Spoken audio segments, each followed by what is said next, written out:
नमस्कार, जय हिंद, वंदे मातरम। दोस्तों स्वागत है आप सभी का हमारे पुराने जो क्वेश्चंस आए थे उसकी सीरीज के।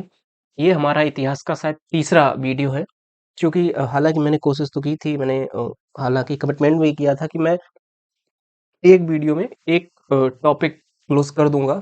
बट चूंकि इतिहास से काफी मतलब ज्यादा बल्क में क्वेश्चंस आए हुए थे, है ना। मतलब चूंकि आप सभी को पता है ये सीरीज जो कि 1991 से लेके 2021 तक यूपी दरोगा के एग्जाम्स में या यूपी पुलिस के एग्जाम्स में जो भी क्वेश्चंस पूछे गए हैं, चाहे वो इतिहास से संबंधित हो, भूगोल से या विज्ञान से, पर्यावरण से, जनहित याचिका से, आईपीसी से, या जो भी आपके जो हम कह सकते हैं कि जीएस का जो भी टॉपिक है उसमें लगभग 30 से 35 टोटल कह सकते हैं कि टॉपिक दिए गए हैं।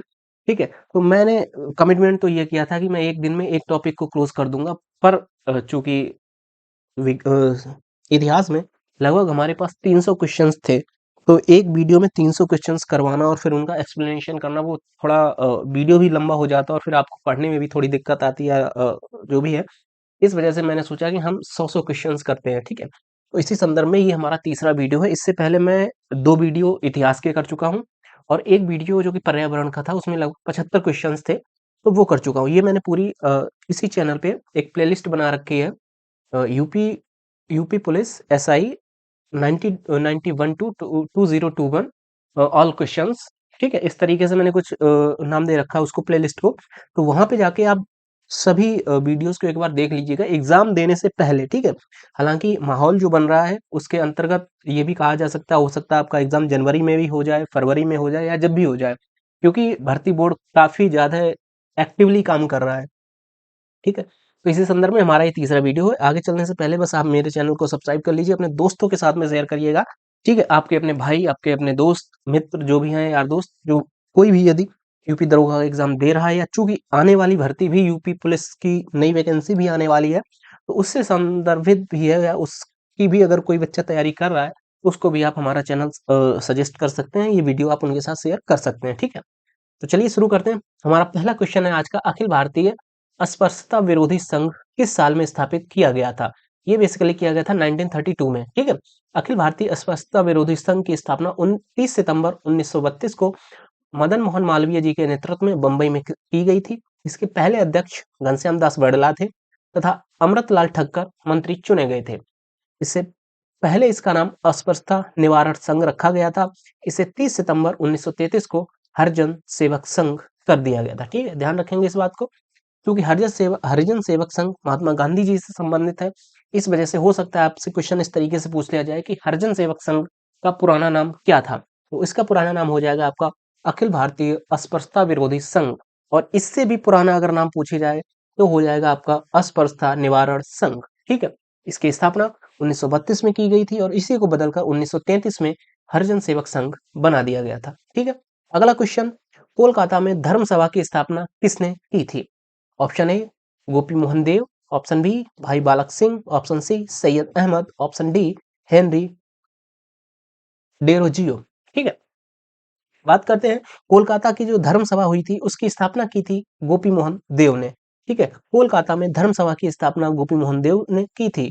ज्ञात रहे 1830 में राधाकांत देव, यानी इन्हीं का नाम था गोपी मोहन देव, इनके जो पुत्र थे, इन्होंने मतलब गोपी मोहन देव जी के जो पुत्र थे इनका नाम था राधाकांत देव। ठीक है, इस संस्था का नेतृत्व करते हुए सती प्रथा का समर्थन किया था। ठीक है, हालांकि जनरली यूपी के अब एग्जाम्स में, मतलब हालांकि ये क्वेश्चन पूछा गया है यूपीएसआई के जो 2017 का पेपर हुआ था उसमें, पर वर्तमान परिस्थिति में शायद ना पूछा जाए, पर फिर भी आप एक बार इसको नजर डाल लेंगे, क्योंकि इन्होंने सती प्रथा का समर्थन किया था।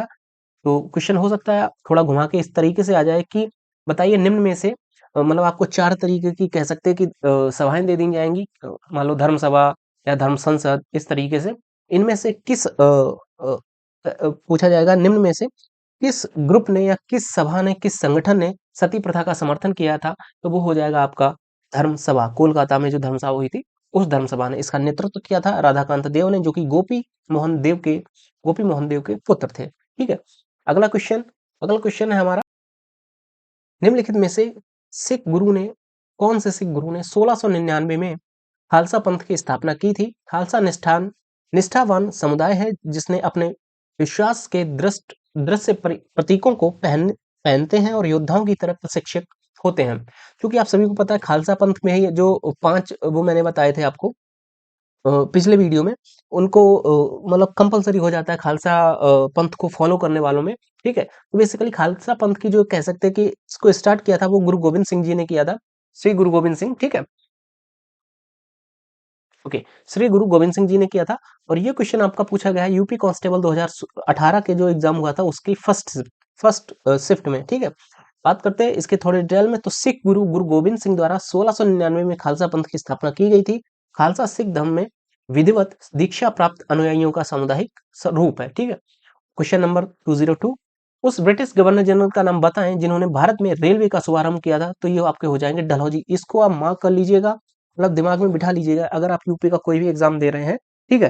तो कुल मिला के भारत में रेलवे का शुभारंभ किसके शासनकाल में हुआ था? तत्कालीन गवर्नर जनरल कौन था? तो लॉर्ड डलहौजी, ठीक है? ध्यान रखेंगे। लॉर्ड डलहौजी ने भारत में 1848 से 1856 तक गवर्नर जनरल रहा। इसी समय भारत में प्रथम बार 16 अप्रैल 1853 को बम्बई, मतलब वर्तमान में इसको मुंबई बोला जाता है, तत्कालीन समय में इसको बम्बई बोला जाता था। तो महाराष्ट्र में ही एक दूसरी जगह है थाने, ठीक है? बेसिकली मुंबई में ही अब तो आ जाएगी। तो बम्बई से थाने के बीच लगभग 34 किलोमीटर की जो डिस्टेंस थी वहां पे ये रेलगाड़ी चली थी। और इस समय भारत में कह सकते हैं कि जो गवर्नर जनरल था वो था लॉर्ड डलहौजी, ठीक है? और इसी को भारत में रेलवे का जनक भी माना जाता है। ध्यान रखेंगे इस बात को। अगला क्वेश्चन, भारत और पाकिस्तान के बीच किस वर्ष शिमला समझौते पर हस्ताक्षर किए गए थे? तो बेसिकली भारत और पाकिस्तान के बीच में अगर शिमला समझौते की बात की जाए तो 1972 में हुआ था। आप सभी को पता है भारत और पाकिस्तान के बीच में हमारी कितनी लड़ाइयां हो चुकी हैं, आप कमेंट करके बताइएगा। सबसे पहले हमारी जो अनऑफिशियल लड़ाई हुई थी वो 1948 में ही हो गई थी, जो कि कबीलियों के बीच में पाकिस्तानियों ने अपने आर्मी और अपने जो आतंकवादी थे वो भेज दिए थे, ठीक है? उसके बाद में हमारी दूसरी लड़ाई हुई थी 1961 में हमने ऑपरेशन विजय चला के जो गोवा को आजाद करवाया था। उसके बाद में 62 में हमारी चाइना के साथ में लड़ाई हो गई थी। उसके बाद में 62 के बाद में 65 में हमारी फिर से पाकिस्तान के साथ में लड़ाई हुई थी। और उसके बाद में 62, 65, 71 1971 में हमारी फिर से पाकिस्तान के साथ लड़ाई हुई थी, जो कि हमारी हुई थी बांग्लादेश को लेके। उसके बाद में 71 के बाद में हमारी फिर से 98 में लड़ाई हुई थी, जो कि हुई थी कारगिल में। ठीक है? तो ये कुछ ऑफिशियल लड़ाई हैं, हालाँकि इसके बाद में ऑपरेशन सिंदूर हुआ या फिर इससे और भी पहले हम बात करें पुलवामा अटैक के बाद में हमने एयर स्ट्राइक की, सर्जिकल स्ट्राइक की, पर वो उस तरीके की लड़ाइयाँ नहीं थी जो कि ये लड़ाइयाँ थी। जैसे कि 61 में भी मतलब भारतीय थल सेना ने पूरी तरीके से एकदम मतलब कई दिन तक युद्ध चला था और चाइना के साथ में तो वो लंबा युद्ध चला ही था, ठीक है? 65 में भी हमारी अच्छी खासी लड़ाई हुई थी। ठीक है? और 71 में तो आपको पता ही पूरा बांग्लादेश आजाद हो गया था और लगभग 97,000 पाकिस्तानी सैनिकों ने सरेंडर कर दिया था। और 98 में सबसे ज्यादा हमने अगर बात की जाए कि हमने जितना भी मोस्टली इन सभी लड़ाइयों में हमने जितने फौजी खोए थे या कह सकते हैं हमारे जितने भी पर्सन शहीद हुए थे हमारी आर्मी फैमिली के, उन सबसे ज्यादा हमारी फौजी शहीद हुए थे 1908 में। सॉरी, जो हमारे कारगिल वॉर हुआ था इसमें, क्योंकि कारगिल की जो टॉप चोटी थी वहां पे चोटी के ऊपर मतलब जो पहाड़ियां थी उन पे ऊपर की ओर कब्जा कर लिया था पाकिस्तानियों ने। और हमारी जो आर्मी थी वो नीचे से जा रही थी, तो ऊपर से अगर वो एक पत्थर, छोटा सा पत्थर भी फेंक के मार रहे थे, वो भी हमारे पास में आते आते गोली जितनी तेज चलती है उससे भी ज्यादा तेज स्पीड में पत्थर आके लग रहा था हमारे फौजियों को। ठीक है? तो कुल मिला के बात करें तो 1971 की जो लड़ाई हुई थी उसके बाद में ही भारत और पाकिस्तान के बीच में समझौता हुआ था, जो कि हिमाचल प्रदेश की राजधानी शिमला में हुआ था। यहाँ पे लिखा भी है 71 के भारत पाकिस्तान युद्ध के बाद में दोनों देशों की ओर से आपसी रिश्तों को में सुधार के लिए 2 जुलाई 1972 को हिमाचल प्रदेश की राजधानी शिमला में एक संधि पर हस्ताक्षर किए गए, जिसे शिमला शिमला समझौता कहा जाता है। ठीक है? इसमें भारत की ओर से तत्कालीन भारतीय प्रधानमंत्री इंदिरा गांधी जी थी और पाकिस्तान की ओर से जुल्फिकार अली भुट्टो इसमें शामिल हुए थे। ठीक है? ध्यान रखेंगे इस बात को। अगले आगे चलते हैं। क्वेश्चन नंबर 204, भारत में अली बंधुओं शौकत एवं मोहम्मद अली ने किस आंदोलन का नेतृत्व किया था? तो आप सभी को पता है अली बंधुओं ने खिलाफत आंदोलन का नेतृत्व किया था। यहाँ पे कुछ आंदोलन और दे रखे हैं, उनके नेतृत्वकर्ता दिए हैं। भारत छोड़ो आंदोलन महात्मा गांधी, खिलाफत आंदोलन अली ब्रदर्स, ठीक है? दिल्ली चलो आंदोलन सुभाष चंद्र बोस, आप सभी को पता है ये इनका नारा भी था दिल्ली चलो। ठीक है? बहिष्कार आंदोलन ये बंगाल के राष्ट्रवादियों द्वारा किया गया था। अगला क्वेश्चन, हिंद स्वराज नामक पुस्तक के लेखक कौन है? तो आप सभी को पता है हिंद स्वराज मोहनदास करमचंद गांधी। ठीक है? कुछ अन्य पुस्तकें भी दी गई हैं यहाँ पे। मोहनदास करमचंद गांधी यानी कि महात्मा गांधी जी ने हिंद स्वराज की स्थापना, मतलब कह सकते हैं इनकी पुस्तिका थी हरिजन, यंग इंडिया, नवजीवन, ये सभी इनकी रचनाएं हैं। ठीक है? गोपाल कृष्ण गोखले की पुस्तक की बात की जाए तो द हितवाद, बाल गंगाधर तिलक की पुस्तकों की अगर बात की जाए तो केसरी, मराठा, गीता रहस्य, ये इनकी पुस्तकें हैं। ठीक है, केसरी, मराठा, गीता रहस्य। अगली क्वेश्चन, अगले सॉरी मौलाना आजाद, तो अल हिलाल और गुब्बारे, ये इनकी रचनाएं हैं। ठीक है, ध्यान रखेंगे इस बात को। मौलाना आजाद की एक और पुस्तक आप ध्यान रखेंगे, इंडिया विंस फ्रीडम, कई एग्जाम्स में पूछी गई, बहुत ज्यादा इंपॉर्टेंट है। इंडिया विंस फ्रीडम, ठीक है, मौलाना अबुल कलाम आजाद, बेसिकली पूरा इनका नाम मौलाना अबुल कलाम आजाद है, और मौलाना आजाद इनको शॉर्ट में बोला जाता है। ठीक है, इंडिया विंस फ्रीडम, ये बहुत ज्यादा इंपॉर्टेंट है, इंडिया विंस फ्रीडम। अगला क्वेश्चन, भारत में ब्रिटिश शासन का बड़े पैमाने पर विस्तार सहायक संधियों के माध्यम से हुआ, जो governor general dot dot dot के शासनकाल में हुई थी। यानी कि जो सहायक संधि हुई थी वो बेसिकली किस गवर्नर जनरल के शासनकाल में सबसे ज्यादा हुई थी? आपका ऑप्शन है Warren Hastings, lord Cornwallis, lord Clive या लॉर्ड बेलेजली। तो आपका ऑप्शन हो जाए, आंसर हो जाएगा लॉर्ड बेलेजली, ध्यान रखेंगे, बेलेजली। ठीक है, ये क्वेश्चन कई एग्जाम्स में ये भी पूछा गया, तो इसको भी आप इंपोर्टेंट मार्क कर लीजिएगा। बेसिकली बेलेजली 1798 से लेकर 1805 ईस्वी तक भारत का गवर्नर जनरल रहा, और 1798 में सर जॉन सॉर ने हस्तक्षेपवादी युग के बाद वेलेजली भारत के गवर्नर जनरल बने, जो अपनी सहायक संधि के प्रणाली के कारण प्रसिद्ध हुए थे। ठीक है, बहुत ज्यादा ये इंपॉर्टेंट है कि भारत में सहायक संधि के तहत सबसे ज्यादा, चूंकि राजाओं के जो रियासतें थी या राजाओं के जो राज्य थे, उन पे जो कब्जा किया गया, वो जो सहायक संधि थी उसका आविष्कार, उसका जनक, या एक तरीके से कह सकते हैं उसको सबसे ज्यादा किस गवर्नर जनरल ने प्रमोट किया, तो वो आपका हो जाएगा लॉर्ड बेलेजली। ठीक है, और इसने भारत में अंग्रेजी साम्राज्य के विस्तार को अपना लक्ष्य बनाया। हालांकि सहायक संधि का प्रयोग भारत में बेलेजली से पूर्व डुप्ले, जो कि फ्रांसीसी गवर्नर जनरल था, ठीक, उसने कर लिया था। लेकिन चूंकि फ्रांसीसी बहुत जल्दी भारत छोड़ के चले गए थे, अंग्रेजों ने हरा दिया था, उसके बाद में फ्रांसीसी को भागना पड़ा था, तो इस वजह से उन्हीं उसी की, यानी कि जो डुप्ले था उसकी नीति को फिर इसने, बेलेजली ने एक्सेप्ट कर लिया, और फिर ये उसकी नीति को अपने नीति बना के इसने प्रोड्यूस कर दिया था। ठीक है, और लॉर्ड बेलेजली के समय में ही चतुर्थ आंग्लो मैसूर युद्ध लड़ा गया, जिसमें टीपू सुल्तान की मृत्यु हो गई थी। ठीक, अगला क्वेश्चन, क्वेश्चन नंबर 207, गुरु गोविंद सिंह की मृत्यु के बाद गुरु की संस्था समाप्त हो गई थी और सिखों के नेतृत्व उनके विश्वसनीय शिष्य को सौंप दिया गया। तो ये बेसिकली आपके हो जाएंगे बंदा बहादुर सिंह। ये राजस्थान के एक क्षत्रिय कम्युनिटी से बिलोंग करते थे, राजपूत थे ये, बंदा बहादुर सिंह। ठीक है, और इन्होंने बाद में गुरु गोविंद सिंह के चूंकि अनुयायी थे, उनके समर्थक थे, उनके फॉलो करता थे, उनको फॉलो करते थे, तो गुरु गोविंद सिंह जी की मृत्यु के बाद में बेसिकली एक तरीके से आप कह सकते हो खालसा पंथ था, वो उसका कंट्रोल बंदा बहादुर सिंह जी ने ले लिया था।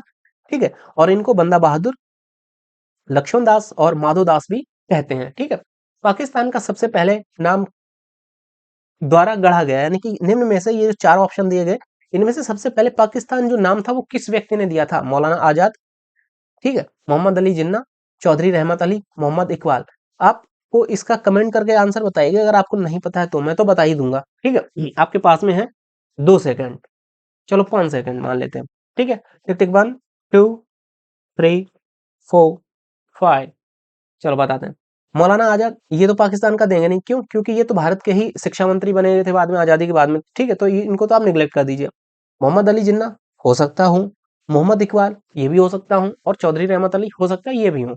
ठीक है, तो बेसिकली जो पाकिस्तान नाम दिया था, ये बेसिकली सबसे पहले दिया था चौधरी रहमत अली ने। ठीक, ध्यान रखेंगे इस बात को, काफी पढ़ा लिखा पर्सन था चौधरी रहमत अली।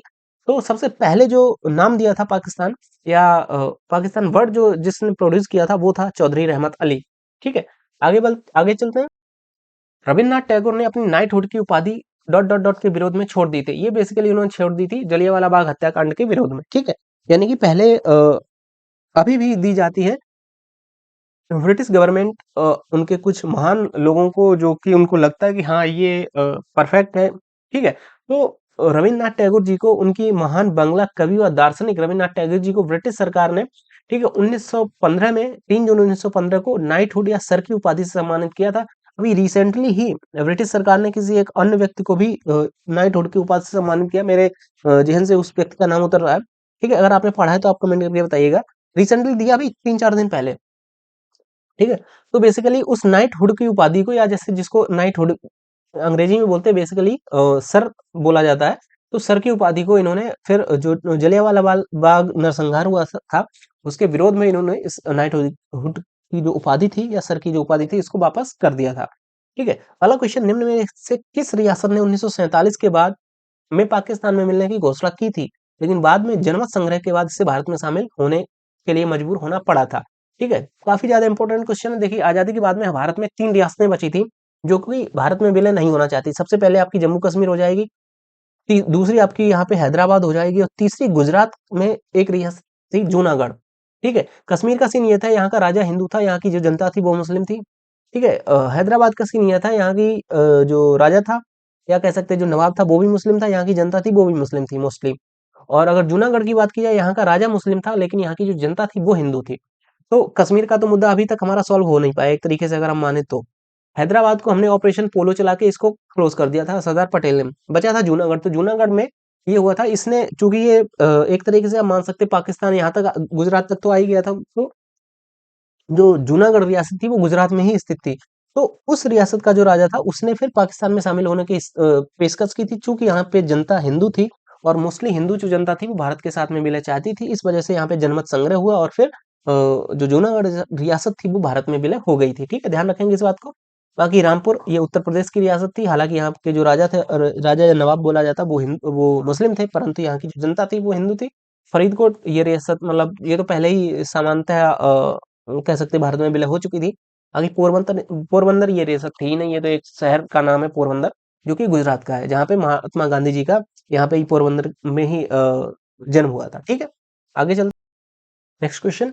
1662 में पुर्तगाल के राजा ने इंग्लैंड के चार्ल्स द्वितीय को कौन सा भारतीय तटीय शहर दहेज के तौर पर उपहार में दिया था? वो आपका मुंबई हो जाएगा। यानी कि पुर्तगाल का जो राजा था उसकी मतलब जो बेटी थी उसका, उसकी जो शादी थी वो हो गई थी इंग्लैंड का जो एक तरीके से प्रिंस था, इंग्लैंड का राजकुमार था चार्ल्स द्वितीय, उसके साथ में। तो पुर्तगाल पे मुंबई का कब्जा था, और जो इंग्लैंड था वो भी या कह सकते हैं आप जो अंग्रेजी कंपनियां थी, ब्रिटिश ईस्ट इंडिया कंपनी थी या ब्रिटिश कंपनियां थी, वो भी भारत में आ चुकी थी। तो इन्होंने दहेज के रूप में, समझ रहे हो, मतलब लड़ाई हो रही, सॉरी सॉरी शादी हो रही पोलैंड की राजकुमारी की और इंग्लैंड के राजा की, और दहेज में दिया जा रहा है मुंबई। मतलब जिसका इनकी ना तो पुर्तगाल से दूर दूर तक कोई संबंध है ना इंग्लैंड से, बस चलो दे दो, है ना। मतलब समझ सकते हो आप उस समय की भारत की जो व्यवस्था थी या भारत की जो स्थिति थी उसके बारे में। तो 1661 में पुर्तगाल के राजा ने इंग्लैंड के राजकुमार चार्ल्स द्वितीय को भारतीय तटीय शहर मुंबई दहेज के तौर पर उपहार में दे दिया था। हाँ, वो जो राजकुमारी थी उसके नाम था कैथरीन ब्रिगेंजा, और चार्ल्स द्वितीय का विवाह मुंबई बंदरगाह उनको दहेज में मिला था। और 1668 में चार्ल्स द्वितीय ने मुंबई को ईस्ट इंडिया कंपनी पे, चूंकि राजकुमार था इसने फिर ईस्ट इंडिया कंपनी को ये फिर मतलब किराए पे दे दिया था, 10 पाउंड वार्षिक किराए पर दे दिया था।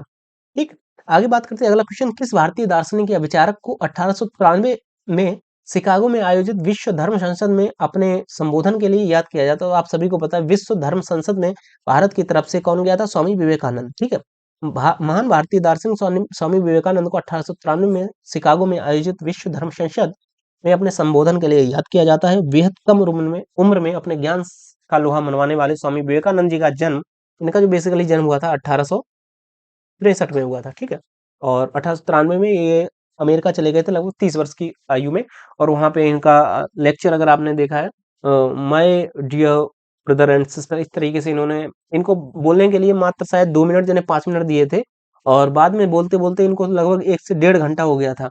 तो उन लोगों ने फिर इनको बहुत रिस्पेक्ट दी थी। ठीक, आगे चलते हैं। अगला क्वेश्चन, उनमें से किस संरचना को प्रथम विश्व युद्ध के दौरान अविभाजित भारतीय सेना के सैनिकों के युद्ध स्मृति में बनाया गया था? ये बेसिकली हो जाएगा आपका इंडिया गेट। ठीक है, बेसिकली जो प्रथम विश्व युद्ध हुआ था, तो प्रथम विश्व युद्ध में चूंकि भारत अंग्रेजों का एक तरीके से कह सकते हैं आप गुलाम था, तो भारतीय जो सेनाएं थी वो अंग्रेजों की तरफ से लड़ने के लिए गई थी। ठीक है, प्रथम विश्व युद्ध, हालांकि द्वितीय विश्व युद्ध में भी चूंकि एग्री नहीं हुए थे भारत के जो नेता थे, किंतु जो प्रथम विश्व युद्ध था वहां पे जो भारत की तत्कालीन कह सकते हैं कि जो लीडरशिप थी वो एग्री हो जाती है, और फिर भारतीय चूंकि सिंपल सी बात है, यहाँ पे कंट्रोलिंग भी बहुत ज्यादा थी अंग्रेजों की, तो भारतीय जो सेना थी वो अंग्रेजों की तरफ से लड़ने गई थी, तो वहां पे हमारे जो भारतीय सैनिक थे वो शहीद हो गए थे, तो उन्हीं की याद में बेसिकली इंडिया गेट को बनाया गया था। तो नई दिल्ली के मध्य चौराहे, आप सभी को पता है, 43 मीटर ऊंचा इंडिया गेट है, जो कि मेहरावदार या आर्क या ट्रायम्फ, या इसको छोड़ दीजिए आप, इसमें फ्रेंच काउंटर पार्ट 2 के अनुरूप लगभग 70,000 भारतीय सैनिकों का स्मारक है। ठीक है, लगभग 70,000 जो भारतीय सैनिक थे वो प्रथम विश्व युद्ध में शहीद हुए थे। इन्होंने विश्व युद्ध प्रथम के दौरान ब्रिटिश आर्मी के लिए अपनी जान गंवाई थी। इस स्मारक में अफगान युद्ध 1919 के दौरान पश्चिमोत्तर सीमांत में मारे गए लगभग 13,516 से अधिक ब्रिटिश और भारतीय सैनिकों के नाम अंकित हैं। इंडिया गेट की आधारशिला 1921 में ड्यूक ऑफ कनॉट ने रखी थी और इसे एडविन लुटियन ने डिजाइन किया था। ये जो है ये पॉइंट आपका इंपॉर्टेंट है, क्योंकि यूपी के अभी एग्जाम्स में बेसिकली जो स्मारक है ना, जो भी जो ग्रेट मॉन्यूमेंट्स हैं, जो विशेष स्मारक हैं, उनको बनाने वाले राजा के बारे में नहीं पूछा जा रहा है। जैसे सपोज आप मान लीजिएगा कि अभी रिसेंटली क्वेश्चंस आया था कि जंतर मंतर है, जंतर मंतर जने लोटस टेम्पल, उसको किसने बनवाया था, ये नहीं पूछा गया था। ये पूछा गया था उसको डिजाइन, उसका जो वास्तुकार था वो कौन था। सेम इसी तरीके से एक और क्वेश्चन आया था कि आई थिंक क्या क्वेश्चन था, अब स्लिप हो गया। वो भी किसी मतलब जो वास्तुकार था उसी से संबंधित था। मतलब जनरली हम क्या याद करते हैं कि सपोज मान लीजिए कि जंतर मंतर है, वो बेसिकली सवाई जयसिंह ने बनवाया, ठीक है। लेकिन ये कौन याद करता है कि इसको बनवाया तो सवाई जयसिंह ने था, पर इसका जो डिजाइनर था या उसका जो वास्तुकार था वो कौन था। तो इसलिए आप इसको ध्यान रखिएगा। इंडिया गेट की जो आधारशिला थी वो ड्यूक ऑफ कनाट, जिसके नाम पे कनाट प्लेस है, ठीक है। आप सभी कनाट प्लेस के नाम से तो आप समझ ही सकते हैं ना, कनाट प्लेस कहाँ पे है, दिल्ली में, और सेम इंडिया गेट वो भी दिल्ली में। तो ड्यूक ऑफ कनाट, कनाट ने ही जो ये था इंडिया गेट, इसकी आधारशिला रखी थी। और लेकिन इसको एडविन लुटियन, क्योंकि इसी ने भारतीय संसद को बनाया था, ठीक है। तो ध्यान रखिएगा आप, जिस व्यक्ति ने संसद को बनाया था उसी ने फिर इंडिया गेट बनाया था, लुटियन, ठीक है। आगे बात करते हैं, भूदान आंदोलन किसने प्रारंभ किया था। ये तो कई बार मैंने आपको बताया, अभी पिछले भी दोनों वीडियोस में इससे रिलेटेड क्वेश्चन आया, तो मैंने तब भी आपको बोला था इस क्वेश्चन को तो आप भाई 50 बार मार्क कर लीजिएगा। तो ये रवि भूदान आंदोलन हो जाएंगे आपके विनोबा भावे जी। और ये कहाँ से प्रारंभ हुआ था, वर्तमान तेलंगाना से, ठीक है। आगे चलते हैं, स्वतंत्र भारत का अंतिम गवर्नर जनरल कौन था। लॉर्ड माउंटबेटन, राजेंद्र प्रसाद, सी राजगोपालाचारी या फिर लॉर्ड मैकाले। तो स्वतंत्र भारत का अंतिम गवर्नर जनरल हो जाएगा आपका सी राजगोपालाचारी।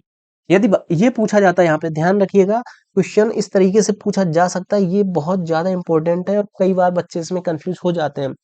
भारत का अंतिम गवर्नर जनरल, सिर्फ आपको स्वतंत्र हटाना है। अगर क्वेश्चन इस तरीके से आ जाता है भारत का अंतिम गवर्नर गवर्नर जनरल, तब हो जाएंगे माउंटबेटन। और स्वतंत्र भारत का अंतिम गवर्नर जनरल, अगर ये वर्ड आ जाएगा तब आपके हो जाएंगे सिराज गोपालाचारी। और सेम अगर भारत का अंतिम भारतीय गवर्नर गवर्नर जनरल, तब भी आपके सिराज गोपालाचारी, ठीक है। ध्यान रखेंगे, स्वतंत्र भारत के अंतिम गवर्नर जनरल तथा प्रथम भारतीय गवर्नर जनरल चक्रवर्ती राजगोपालाचारी, जो कि 1948 में बने थे और 1950 तक इनका मात्र 2 वर्ष तक का कार्यकाल रहा था।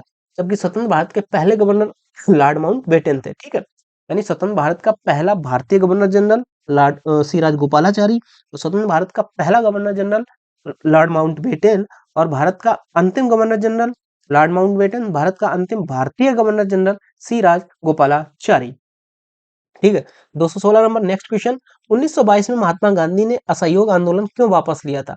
तो बेसिकली असहयोग आंदोलन महात्मा गांधी जी ने इसलिए वापस ले लिया था क्योंकि चौरी चौरा नामक स्थान पे, ठीक है, ये लगभग शायद आई थिंक गोरखपुर के नजदीक स्थित है, गोरखपुर जिले में चौरी चौरा नामक एक जगह पे एक पुलिस स्टेशन था। वहां पे लगभग 21 के अराउंड कैदी थे, ठीक है। मतलब कैदी तो कई सारे थे, भारतीय जो कह सकते हैं आप क्रांतिकारी थे, उनको थाने में बंद कर रखा था, पुलिस चौकी में, आप पुलिस थाना आप कह सकते हैं। तो उस चौरी चौरा नामक जो थाना था, तो चूंकि क्रांति की आग भड़क चुकी थी, तो क्रांतिकारियों ने क्या किया, जो अन्य जो लोकल ग्रामीण लोग थे या जो अन्य लोग थे, ठीक है, उन्होंने जाके उस पुलिस स्टेशन में आग लगा दी थी, अपने क्रांतिकारियों को छुड़ा लिया था। बाद में क्या हुआ था कि जो जवान थे, चूंकि ब्रिटिश सरकार से भारतीय जनता इतनी ज्यादा त्रस्त आ चुकी थी, इतनी गुस्सा थी, कि भारतीय लोगों ने से बचने के लिए जो वहां पे पुलिस के जवान थे, उन्होंने क्या किया कि जेल के अंदर जो वो होता है ना, क्या बोलते हैं उसको, जिसके अंदर कैदी को रखते हैं, बैरक। तो पुलिस के जवानों ने बैरक को अंदर से बंद कर लिया और खुद अंदर ही हो गए। उनको लगा कि यार हम अंदर से बंद कर लेंगे तो हम बच जाएंगे, ठीक है। क्योंकि अब बैरक अंदर से बंद है, बाहर से कोई व्यक्ति अंदर तो जाके मार नहीं सकता। तो पब्लिक ने क्या किया, उस पूरे थाने को ही जला दिया था। मतलब उस थाना ही बोलते हैं उसको, है ना, हाँ, उस पुलिस चौकी को ही पूरा जला दिया था, जिसमें लगभग, यहाँ पे लिखा भी है, लगभग 22 जवानों की मृत्यु हो गई थी।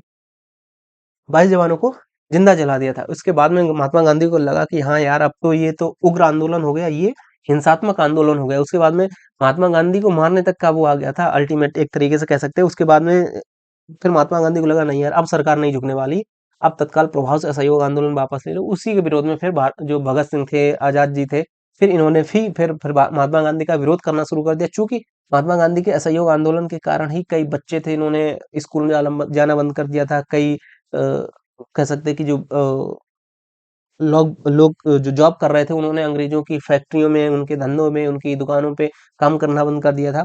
लेकिन जब महात्मा गांधी ने ये असहयोग आंदोलन ही वापस लिए, तो वो सारे लोग कहने लगे, यार हमको तो आपने घर बिठा दिया, आपने वापस ले लिया, अब हम ना घर के रहे ना घाट के, इस तरीके से। तो महात्मा गांधी का को यहाँ पे कई बार क्रिटिसाइज भी किया जाता है कि उनकी वजह से कई ऐसा हुआ। हालांकि महात्मा गांधी जी चूंकि एक दूरदर्शी व्यक्ति थे, उनको पता था कि अगर अब भी ये आंदोलन चलता रहेगा तो पुलिस प्रशासन फिर हमको उठाएगा और हमारे साथ में कुछ भी हो सकता है। तो ये चूंकि उत्तर प्रदेश से संबंधित है और आप यूपीएसआई का एग्जाम देने जा रहे हैं, तो ये आपको ध्यान रखना पड़ेगा। चौरी चौरा कांड कब हुआ था? तो 4 फरवरी 1922। बहुत ज्यादा इंपॉर्टेंट है, इसको माइंड में सेव कर लीजिएगा। अगला क्वेश्चन हमारा आ जाता है क्वेश्चन नंबर 217। ठीक है, अगला क्वेश्चन है, डिस्कवरी ऑफ इंडिया पुस्तक के लेखक कौन है? तो कमेंट करके बताइएगा डिस्कवरी ऑफ इंडिया के पुस्तक के जो लेखक है वो कौन हो जाएंगे। बेसिकली सुभाष चंद्र बोस है नहीं, जवाहरलाल नेहरू जी हैं। ठीक है, लाला लाजपत राय है नहीं, बाल गंगाधर तिलक है नहीं। Discovery of India Pandit Jawaharlal Nehru. और वहीं अगर बात करी जाए इंडिया विंस फ्रीडम, देखिए ये दोनों पुस्तकें बहुत ज्यादा इंपॉर्टेंट है। India wins freedom doctor Kalam Azad, doctor Azad ji, ठीक है, मतलब अबुल कलाम आजाद। और डिस्कवरी ऑफ इंडिया ये जवाहरलाल नेहरू जी। ठीक है, ये इन्होंने लगभग अपने जो ये जेल में रहे थे, अहमदनगर जेल में, तो 1942 से 1946 के दौरान, उस समय इन्होंने ये पुस्तक लिखी थी। ठीक। नेक्स्ट क्वेश्चन, स्वतंत्रता के बाद रियासतों का एकीकरण में सबसे महत्वपूर्ण भूमिका किसने निभाई? था आप सभी को पता है, सरदार पटेल जी। ठीक है, अगला क्वेश्चन, बम्बई और ठाणे के बीच पहली बार भारतीय रेलवे की लाइन कब बिछाई गई थी? 1853 में। मैंने आपको पहले ही बताया था, 1853 में मुंबई और ठाणे के बीच लगभग 34 किलोमीटर की डिस्टेंस थी। और ठीक है, और एक मिनट, हाँ इसका एक्सप्लेनेशन आप एक बार देख लीजिएगा। भारतीय रेल एशिया का सबसे बड़ा और विश्व का तीसरा सबसे बड़ा नेटवर्क है। ये थोड़ा इंपॉर्टेंट है। ठीक है, इसमें लगभग 16 लाख से ज्यादा कर्मचारी हैं और विश्व का सबसे बड़ा नियोक्ता है। दार्जिलिंग हिमालयन रेलवे, जो कि पतली गेज की एक पुरानी रेल व्यवस्था है, इसको यूनेस्को की विश्व विरासत सूची में शामिल किया गया। ठीक है, इंपॉर्टेंट है, ध्यान रखेंगे इस बात को। अगला क्वेश्चन, दूसरे बाजीराव का दत्तक पुत्र नाना साहेब को मराठों का शासक मानने से निम्न में से किसने इनकार कर दिया था? ये आपके हो जाएंगे डलहौजी। ठीक है, नाना साहेब, इनका वास्तविक नाम अगर बात करी जाए तो ये धुंधु पंत था। ठीक है, ये भी यूपी के किसी एग्जाम्स में पूछा जा चुका है कि नाना साहब का जो मुख्य प्रमुख नाम था, या कह सकते हैं कि वास्तविक नाम था, वो क्या था? वो आपका हो जाएगा धुंधु पंत। और ये क्वेश्चन आया हुआ है यूपीएसआई, जो मृतक आश्रित जो पेपर हुआ था 2016 में, उसमें ये आया हुआ था। ठीक है, 1824 में माधव नारायण राव के घर में जन्म लिया और पेशवा बाजीराव द्वितीय के सगोत्र भाई थे। पेशवा ने नाना राव को अपना दत्तक पुत्र स्वीकारा और 1851 में पेशवा का स्वर्गवास हो गया था। कंपनी ने के शासन ने बिठूर के कमिश्नर को आदेश दिया कि नाना राव को ये सूचना दें कि शासन में केवल उन्हें केवल पेशवाई धन संपत्ति का ही उत्तराधिकारी माना है, पेशवा उपाधि का नहीं। परंतु नाना साहब ने सारी जो संपत्ति शस्त्रागार का अधिकार करके पेशवा की उपाधि को धारण किया और पेशवाई पेंशन चालू करने की ब्रिटिश सरकार से मांग की। किंतु तत्कालीन जो गवर्नर जनरल था, वो डलहौजी था, उसने उन्हें शासक मानने से इनकार कर दिया था। और नाना साहब को प्रथम स्वतंत्रता संग्राम 1857 का शिल्पकार भी माना जाता है। और इन्होंने ये जो आपके हो जाएंगे क्या नाम, क्योंकि ये कानपुर से संबंधित है, कानपुर में ही इनका वो था। तो कानपुर से जो 1857 की जो क्रांति हुई थी, या कह सकते हैं 1857 का जो विद्रोह हुआ था, उसका जो नेतृत्व किया था वो नाना साहब ने किया था। ठीक है, और इनका जो मुख्य नाम था वो धुंधुपंत था। चौरी चौरा की घटना इस दिन घटी। चौरी चौरा आप सभी को मैं ऊपर बता के भी आया हूँ। चौरी चौरा की घटना 4 फरवरी 1922 को हुई थी, जहाँ पे गोरखपुर में लगभग 22 पुलिसकर्मियों को भारतीय जो लोग थे उन्होंने तहस नहस कर मतलब मार दिया था एक तरीके। अगला क्वेश्चन, स्वराज्य मेरा जन्मसिद्ध अधिकार है, मैं इसे लेकर रहूंगा, ये किसने कहा था? ये बेसिकली कहा था बाल गंगाधर तिलक जी ने। ठीक है, स्वराज्य मेरा जन्मसिद्ध अधिकार है, मैं इसे लेकर रहूंगा, बाल गंगाधर तिलक जी ने कहा था। और पूर्ण स्वराज्य की मांग करने वाले भी बाल गंगाधर तिलक ही थे, जो कि पहले नेता थे जिन्होंने पूर्ण स्वराज्य की मांग की थी। बाकी साइमन कमीशन वापस जाओ, इसका जो नारा लगाने वाले लाला लाजपत राय थे। और 1927 में साइमन कमीशन आया था, और 1928 में, वही 1927 में लाहौर में इसका विरोध करते समय पुलिस ने लाठीचार्ज किया और 1928 में लाला लाजपत राय जी की मृत्यु हो गई। तो उस समय मरते हुए इन्होंने कहा था कि मेरी पीठ पर पड़ी हुई एक एक लाठी का हिसाब अ, अंग्रेजी का जो कह सकते हैं कि अंग्रेजी सत्ता है, ब्रिटिश सत्ता की ताबूत की अंतिम कील साबित होगा। ठीक है, अगला क्वेश्चन, सामूहिक सविनय अवज्ञा आंदोलन को एक अहिंसक हथियार के रूप में विचार भारत में सत्तारूढ़ ब्रिटिश के विरुद्ध किसने कहा था? ये कहा था करमचंद गांधी जी या महात्मा जी ने, सॉरी गांधी जी ने कहा था, ठीक है। चुप, कुल मिला के सबने अभंग आंदोलन महात्मा गांधी जी ने ही स्टार्ट किया था, और उनको उनकी जो दूरदर्शिता थी उसमें उन्होंने कहा था कि अगर आप हिंसा करोगे तो भाई फिर सिंपल सी बात है, अगर वर्तमान समय में भी आप देखें, चूंकि हम आजाद हैं उसके बावजूद भी अगर हम वर्तमान समय में हिंसात्मक तरीके से यदि किसी बात को मनवाना चाहें तो ना ही सरकार मानती, ना ही पुलिस प्रशासन। और एक हमारी एक गलती, अगर हम एक छोटा सा भी मतलब पत्थर भी हो जाए या हिंसा थोड़ी सी भी हो जाए, उसके बाद में तो पुलिस प्रशासन फिर हाथ पर तोड़ देता है, लाठीचार्ज करेगा, आप सभी को पता ही है। अगला क्वेश्चन, 1905 में बंगाल राष्ट्रवादी भावना का केंद्र था। भारत का कौन सा वायसराय बंगाल के विभाजन के लिए जिम्मेदार था? मैंने पहले ही जो वीडियो था उसमें मैंने बताया था दुर्जन, और दुर्जन ने विभाजन किया था दुर्जन का, यानी करजन, ठीक है। बाकी ये तो आपको पढ़ाई हो, एक बार देख लेते हैं। बंगाल विभाजन का मुख्य उद्देश्य ये दूर करना था, परंतु व्यवहारिक कठिनाइयों के कारण इसका विभाजन नहीं हुआ। बंगाल राष्ट्रवाद का गढ़ था, और ये इसका विभाजन जो हुआ था 1905 में हुआ था, ठीक है। तो जबकि बंग भंग क्रियान्वित किया गया और प्रशासनिक असुविधा बताया, फलान ढिकाना हुआ, जो भी है, राष्ट्रीय आंदोलन को कमजोर करने के लिए बंगाल विभाजन किया गया था। लॉर्ड कर्जन 30 सितंबर 1998 को भारत आया, भारत का 1898 को भारत का वायसराय बनकर आया था, और तत्काल बंग भंग की योजना को स्थगित कर कर्जन बंगाल वासियों की राष्ट्र भावना एवं उनकी सत्य पर नियंत्रण करने के लिए इस संपूर्ण उत्तर पूर्वी बंगाल को बंगाल प्रांत से अलग कर देने की योजना शुरू की थी, ठीक है। तो कुल मिला के जो कर्जन था, लॉर्ड कर्जन, इसने बंगाल विभाजन किया था। अगला क्वेश्चन, भारत में उपनिवेश स्थापित करने वाले अंतिम विदेशी कौन थे? हालांकि मैंने पहले ही उसमें आपको बताया था, तो सबसे पहले जो आए थे वो कौन आए थे? फ्रांसीसी। इसका हो जाएगा आपका अंतिम विदेशी, मतलब कुल मिला के अपने स्थापित प्रॉपर जिन्होंने स्टेब्लिश कर लिया था अपने अपने आप को सिस्टमेटिकली, वो आपके हो जाएंगे अंग्रेज, ठीक है, जो कि सबसे एक तरीके से कह सकते हैं तीसरे नंबर पे आए थे, और सबसे बाद में ही गए थे अंग्रेज, ठीक है, 1947 में। हालांकि इसके बाद में पुर्तगाली गए थे 1961 में, किंतु जो एक तरीके से सत्ता पूरे हिंदुस्तान पे जिसने काबिज कर पाई वो थे अंग्रेज, ठीक है। तो किसी एक भौगोलिक क्षेत्र के लोगों द्वारा किसी दूसरे भौगोलिक क्षेत्र में कॉलोनी स्थापित करना उपनिवेशवाद कहलाता है। और ब्रिटिश भारत का अंतिम उपनिवेशक था। ब्रिटेन भारत का अंतिम उपनिवेशक था, और सन 1707 ईस्वी से 1857 ईस्वी तक भारत ब्रिटेन का उपनिवेश था। जैसे ही मध्यरात्रि हुई और जब दुनिया सो रही है, भारत जीवन के लिए जाग रहा होगा और अपनी आजादी की ओर बढ़ेगा। इन शब्दों के साथ किसने भारत की स्वतंत्रता का स्वागत किया? इसको आप अगर बताइए, हालांकि अगर आपने सुना हो, बेसिकली इसका ये लाइंस बोली थी तत्कालीन, या कह सकते हैं भारत के पहले प्रधानमंत्री पंडित जवाहरलाल नेहरू जी ने, ठीक है। देख लेते एक बार आगे। ये देखिए, देश के प्रथम प्रधानमंत्री पंडित जवाहरलाल नेहरू जी ने निम्न शब्दों में भारत की स्वतंत्रता का स्वागत किया था। जैसे ही भारत मध्य रात्रि हुई और जब दुनिया सो रही है, भारत जीवन के लिए जाग रहा होगा और अपनी ज्यादा आजादी की ओर बढ़ेगा। ये बोला था आपके जवाहरलाल नेहरू जी ने, ठीक। अगला क्वेश्चन, जलियांवाला बाग नरसंहार के बाद किसने अपनी नाइटहुड की उपाधि को त्याग दिया था?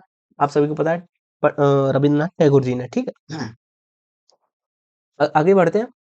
भारत की स्वतंत्रता के बाद शीघ्र ही किस भारतीय नेता ने रियासतों को भारत में शामिल होने के लिए राजी किया? तो ये आपके हो जाएंगे सरदार वल्लभ भाई पटेल, ठीक है। उन्होंने लगभग 562 देशी रियासतें थी तत्कालीन समय में, और इन सभी को इन्होंने इनकी या कह सकते हैं इनकी कुशल कूटनीति के दम पर इनको भारत में शामिल किया, जिसके कारण इनको लौह पुरुष भी बोला जाता है। अमृतसर में जलियांवाला बाग में भारतीयों के नरसंहार ने कई नए नेताओं में राष्ट्रवादी भावना का उदय किया। नरसंहार का जो आदेश दिया था वो किसने दिया? वो दिया था जनरल डायर ने, ठीक है। तो बेसिकली जनरल ओ डायर और जनरल आर डायर दो थे, ठीक है, लेकिन आपके एग्जाम्स में बेसिकली जनरल डायर नाम से ही आएगा, और ऑर्डर दिया था जनरल ओ डायर ने, ठीक है। तो जनरल डायर जो ये इसका आंसर हो जाएगा। एक बार इसका अगर हम एक्सप्लेनेशन, तो सत्यपाल और पिचलू की गिरफ्तारी के विरोध में प्रदर्शन कर रहे भारतीयों पर जनरल डायर ने 13 अप्रैल 1919 को अंधाधुंध गोलियां चलवा दी थी, जिसमें हजारों भारतीयों की मौत हुई थी और लगभग 2000 से ज्यादा लोग घायल हुए थे। घायल होने वाले लोगों में एक प्रदर्शनकारी ऊधम सिंह थे, जिन्होंने वर्ष 1940 में 1919 में इन्होंने जलियांवाला बाग किया था, ठीक है। और 1940 में लगभग 21 साल बाद लंदन जाकर इस नरसंहार के जिम्मेदार जनरल माइकल डायर को गोली मार दी, और ऊधम सिंह को गिरफ्तार करके 1940 में ही वहीं पे फांसी दे दी गई थी, ठीक है। और महात्मा गांधी और जवाहरलाल नेहरू ने ऊधम सिंह के द्वारा की गई इस हत्या की निंदा भी की थी। कुल मिला के उधम सिंह चूंकि उस समय एक बच्चे थे, छोटे थे, तो इन्होंने वो देखा था जलियांवाला बाग नरसंहार, तो उसी दिन इन्होंने एक तरीके से कह सकते हैं इन्होंने कसम ली थी, सेम जो भगत सिंह जी ने कसम ली थी, तो वही इन्होंने कसम ली थी कि यार इसका बदला तो लिया जाएगा, जिंदा या मुर्दा है ना। तो जब ये वहां पे पहुंचते हैं तो ये देखते हैं, चूंकि ये ब्रिटेन जब जाते हैं तो वहां पे जो जनरल डायर था उसको सम्मानित किया जाता है उसके इस कार्य के लिए, और भारत की जो भी एजेंसियां थी भारत में, क्योंकि इसी को इसमें जो वो हुआ था एक तरीके से कह सकते हैं ये जो घटना थी इसका जांच के लिए जो कमेटी गठित की गई थी, उस कमेटी ने भी जनरल डायर को क्लीन चिट दे दी थी कि नहीं इसमें इसकी कोई गलती नहीं है ना। तो उसके विरोध में ही फिर ऊधम सिंह जी ने लंदन जाके फिर इसकी हत्या कर दी। तो जब ये वहां पे गए तो वहां पे देखते हैं कि इसको वहां पे उसके स्क्रिप्ट के लिए भी वहां पे इसको सम्मान दिया जा रहा है, उसको सम्मानित किया जा रहा है, इससे ये और ज्यादा ज्यादा व्यथित हो जाते हैं। और फिर सिंपल सी बात है, आगे बात करते हैं। भारत को अंग्रेजों से स्वतंत्रता दिलाने के लिए राष्ट्रवादी संघर्ष में शामिल होने के लिए किसने आईसीएस, जो कि वर्तमान में आप कह सकते हैं कि आईएएस, इसको बोला जाता है इंडियन सिविल सर्विस, और इसको वर्तमान समय में इसका नाम बदल के इंडियन एडमिनिस्ट्रेटिव सर्विस बोला जाने लगा है। ठीक है, तो कुल मिला के इसका ही एक लेवल रहे। जैसे एक शानदार करियर का परित्याग कर दिया था, ये यूपी पुलिस कंप्यूटर ऑपरेटर 2016 में जो वैकेंसी आई थी उसमें ये सेकंड शिफ्ट में पूछा गया है 19/5/2016 को। जवाहरलाल नेहरू बिल्कुल नहीं। महात्मा गांधी, ये तो लॉयर थे दोनों लोग। मोहम्मद अली जिन्ना, ये भी वकील था। बचे कौन? नेताजी सुभाष चंद्र बोस। ध्यान रखेंगे नेताजी सुभाष चंद्र बोस जी ने आईएएस के पद को त्याग कर और उस समय आईएएस के पद के लिए शायद 18 वर्ष ही, जो 18 या 20 वर्ष ही थी लास्ट जो एज एज लिमिट थी। तो उस समय और इसके जो एग्जाम होता था वो लंदन में एग्जाम होता था, वहां पे जाके एग्जाम क्रैक किया, एग्जाम क्रैक करने के बाद में यहाँ पे आए और यहाँ पे आके अपने पद से रिजाइन दे दिया। ठीक है, और महात्मा गांधी जी के साथ में भारत की स्वतंत्रता संग्राम में उनके साथ में कंधे से कंधा मिला के आगे बढ़ने लगे। एक बार सुभाष चंद्र बोस जी के बारे में थोड़ा पढ़ लेते हैं। इनका जन्म 23 जनवरी 1897 को उड़ीसा के जो वर्तमान में कटक नामक स्थान है वहां पे हुआ था, और दूसरी द्वितीय विश्व युद्ध के दौरान पश्चिमी शक्तियों के विरुद्ध आजाद हिंद फौज के नेतृत्व करने वाले वो एक महान क्रांतिकारी थे। इनको सम्मान में नेताजी भी कहा जाता है। उनकी प्रारंभिक शिक्षा कलकत्ता के प्रेसिडेंसी कॉलेज से और स्टॉल स्कॉटिश चर्च कॉलेज से हुई थी। बाद में भारतीय प्रशासनिक सेवा की तैयारी के लिए इनके माता पिता ने इन्हें इंग्लैंड के कैम्ब्रिज विश्वविद्यालय भेज दिया। सन 1920 में बॉस ने इंडियन सिविल सर्विसेज की परीक्षा उत्तीर्ण की, लेकिन 1921 में भारत को अंग्रेजों से स्वतंत्रता दिलाने के लिए राष्ट्रवादी संघर्ष में शामिल हो गए थे और इन्होंने अपने आईएएस के पद को रिजाइन कर दिया था। ठीक है, अगला क्वेश्चन, अंग्रेजों ने सूरत में अपनी पहली फैक्ट्री किसकी अनुमति से स्थापित की थी? तो सूरत में अंग्रेजों ने पहली फैक्ट्री जहांगीर की अनुमति से स्थापित की थी। देखिए, पहला अकबर और औरंगजेब, ये तो निगलेक्ट हो गए पहले ही। शाहजहां भी निगलेक्ट हो जाए क्योंकि शाहजहां के बाद में ही तो औरंगजेब आया और औरंगजेब के बाद में फिर जहांगीर आएगा। तो कुल मिला के नहीं, जहांगीर पहले आएगा ना। अकबर, अकबर का पुत्र जहांगीर, जहांगीर का पुत्र शाहजहां और शाहजहां का फिर होएगा औरंगजेब। तो कुल मिला के अंग्रेजों ने अपनी जो पहली फैक्ट्री थी वो जहांगीर के शासनकाल में शुरू की थी, या अनुमति इसको मिली थी। मुगल दरबार में आने वाला प्रथम अंग्रेज कैप्टन हॉकिंस था, जो कि जेम्स प्रथम के राजदूत के रूप में 1609 में भारत जहांगीर के दरबार में आया था, और 1611 में दक्षिण पूर्वी समुद्री तट पर सर्वप्रथम अंग्रेजों ने मसूलीपट्टनम में व्यापारिक कोठी की स्थापना की, और अंग्रेजों ने सूरत में अपनी पहली कोठी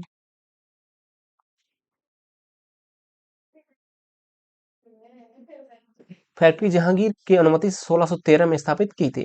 ठीक, कुल मिला के मसूलीपट्टनम में 1611 और सूरत में 1613 में, ठीक है, अपनी फैक्ट्री स्थापित की थी। अगला क्वेश्चन, निम्न में से कौन सा 1857 की क्रांति का कारण नहीं था? डलहौजी के अपहरण नहीं थी, ये तो था।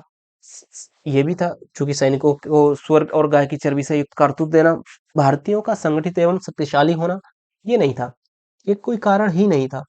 और भारतीयों का आर्थिक शोषण, ये भी कारण था। तो कुल मिला क्वेश्चन ने पूछा निम्न में से 1857 की जो क्रांति थी उसका कारण नहीं था। तो ये जो भारतीयों का संगठित संगठित तो थे ही नहीं, क्योंकि कोई कभी लड़ रहा, चूंकि हमने जो डेट डिसाइड की थी, हमने डेट डिसाइड की थी शायद अप्रैल की, अप्रैल यानी जून की, और लड़ाई स्टार्ट हो जाती है भाई मार्च से ही, है ना। मतलब 15-20 दिन पहले ही लड़ाई स्टार्ट हो गई, कोई कहीं से लड़ रहा, कोई कहीं से, कोई कभी, मतलब कोई एक सिस्टमेटिक बेस से ही हमारी लड़ाई शुरू हुई नहीं थी।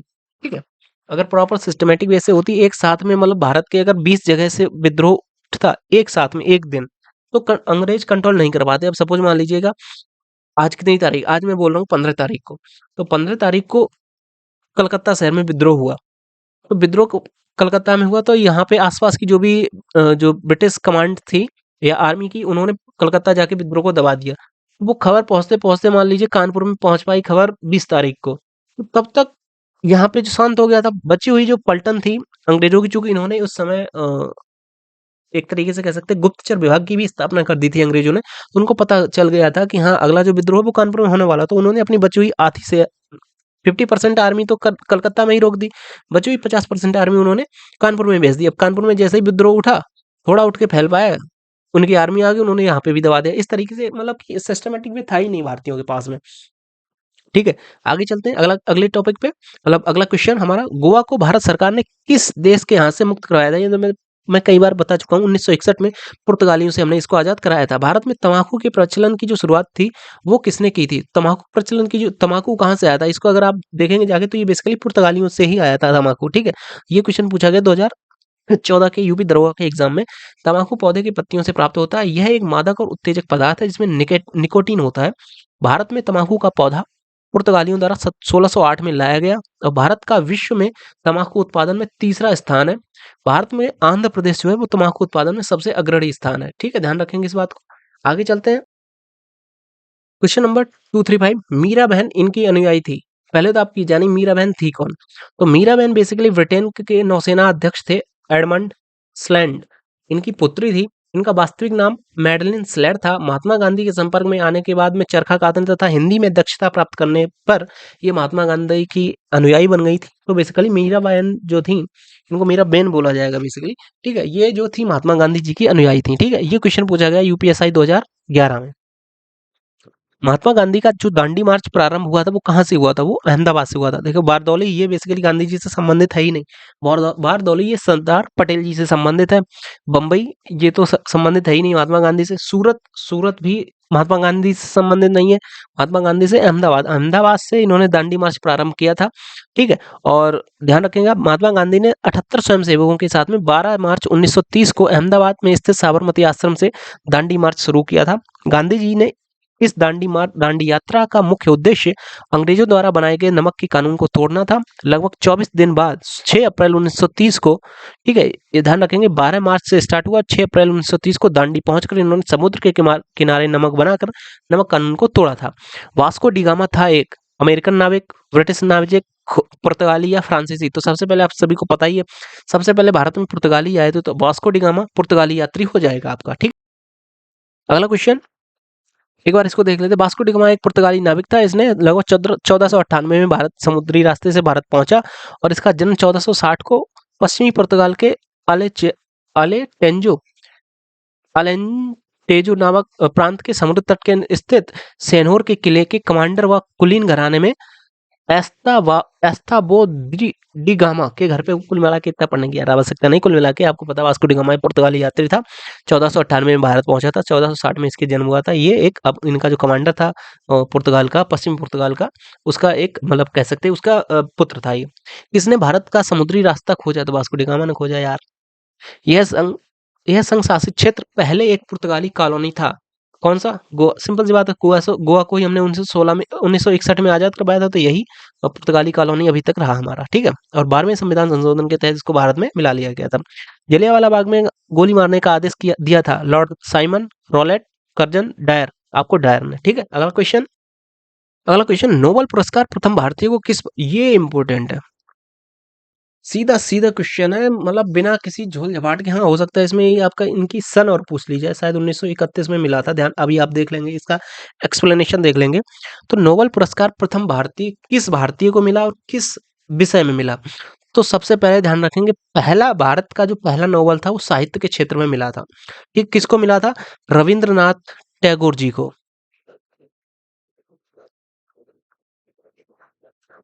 ठीक है, रविन्द्रनाथ ठाकुर जी को 1931, शायद 1931 ही है, एक बार इसको वेरीफाई कर लेते हैं। ये देख 1913 है। ठीक है, ध्यान रखेंगे इस बात को। रविन्द्रनाथ टैगोर जी को साहित्य के क्षेत्र में 1913 में नोबेल पुरस्कार मिला था। ये नोबेल पुरस्कार करने वाले प्रथम व्यक्ति थे, प्रथम भारतीय व्यक्ति थे। यह एक कवि, कहानीकार, गीतकार, संगीतकार, नाटककार, निबंधकार और चित्रकार थे। ठीक है, तो ये काफी इंपॉर्टेंट हो जाता है, इसको आप मार्क कर लीजिएगा। भारत का पहला नोबेल रविन्द्रनाथ टैगोर जी को साहित्य के क्षेत्र में 1913 में, ठीक है। यदि लोग जो चुनकर आएंगे योग्य, चरित्रवान और ईमानदार हुए तो वे दोषपूर्ण संविधान को भी सर्वोत्तम बना देंगे। यह कथन किसका है? यह कथन बेसिकली डॉक्टर भीमराव अंबेडकर जी का है। लेकिन वर्तमान में चुने हुए जो लोग हैं वो ना तो, देखो आप बताइए, भारतीय संसद में या आपके भारतीय विधानमंडल में, किसी भी राज्य के विधानमंडल में जो भी विधायक या जो भी सांसद बैठे हैं, क्या वो चरित्रवान हैं? क्या वो ईमानदार हैं? मेरे हिसाब से तो भाई 99% नहीं है। आप कमेंट करके बताइएगा आपको क्या लगता है, ठीक है। ये क्वेश्चन सीधा सीधा आया है। ये स्टेटमेंट बेसिकली किसका है? ये डॉक्टर भीमराव अंबेडकर जी का है। ये 2001 का यूपी दरोगा का एग्जाम हुआ था, उसमें पूछा गया था। शारदा कानून किससे संबंधित है? ये शारदा कानून बेसिकली बाल विवाह से संबंधित है। ये भी ज्यादा इंपॉर्टेंट हो जाएगा आपको, इसको मार्क कर लीजिएगा। अगर इसके एक्सप्लेनेशन की हम बात करें तो शारदा कानून बाल विवाह से संबंधित है। ये 1929 में लॉर्ड इरविन के शासनकाल में भारत आया था, मतलब ये पारित हुआ था, ये लॉर्ड इरविन के शासनकाल में पारित हुआ था। इसमें विवाह के लिए लड़कों की न्यूनतम आयु 18 वर्ष और लड़कियों की न्यूनतम आयु 14 वर्ष निर्धारित की गई थी। यह कथन किसका था कि जनता की उपेक्षा करना पाप है? ये बेसिकली कथन हो जाएगा आपका स्वामी विवेकानंद जी का, ठीक है। मीर जाफर ने गद्दी पर बैठते ही अंग्रेजों को निम्नलिखित में से कौन सा नगर प्रदान कर दिया था? ये 24 परगना, ये जो था ये बंगाल का एरिया था। तो मीर जाफर ने गद्दी पे बैठते ही 24 परगना पहले ही ये अंग्रेजों को दे दिया था। ये क्वेश्चन आप देख सकते हैं, यूपीएससी एग्जाम 1999 में पूछा गया है, ठीक है। आगे चलते एक बार इसका एक्सप्लेनेशन देख लेते हैं। मीर जाफर बंगाल के नवाब सिराजुद्दौला का सेनापति था। अंग्रेजों ने इसको मिलाकर सिराजुद्दौला के साथ धोखा किया और जिस कारण प्लासी के युद्ध जो कि 23 जून 1757 को हुआ था। ये भी काफी इंपॉर्टेंट है, सीधा सीधा आपसे पूछा जाएगा। बताइए कि प्लासी का युद्ध कब हुआ था? तो प्लासी का युद्ध हो जाएगा 1757 का। वहीं दूसरा क्वेश्चन सीधा सीधा पूछा जाता है, बताइए प्लासी के युद्ध के बाद में आपको ध्यान रखना है बक्सर का युद्ध हुआ। तो बक्सर का युद्ध कब हुआ था? वो 1764 में हुआ था, ठीक है। ये दो युद्ध बहुत ज्यादा इंपॉर्टेंट हैं, आपके मोस्टली एग्जाम्स में पूछे गए हैं, तो ध्यान रखेंगे इस बात को। प्लासी का युद्ध 1757 को, ठीक है, अंग्रेजों को जीत मिली थी और जीत के बाद में इन्होंने मीर जाफर को ही बंगाल का नवाब बना दिया था। और इसने बंगाल का नवाब बनते ही 24 परगना जो नगर था और 1,77,00,000 रुपए उस समय, समझिए 1757 में 1,77,00,000, लगभग आप सीधा सीधा अगर 2 करोड़ भी मान लीजिए। अगर वर्तमान में भी हम बात करें ना, तो वर्तमान में मतलब 2 करोड़ रुपए एक मध्यम वर्गीय परिवार तो सोचता ही नहीं है 2 करोड़ रुपए कमाने की। और इस चमन सिंह ने 1757 में एक धोखा किया अपने राजा के साथ में, राजा को हरवा दिया, राजा को मरवा दिया, मरवाया तो नहीं, मतलब बाद में इसको मरवा दिया था।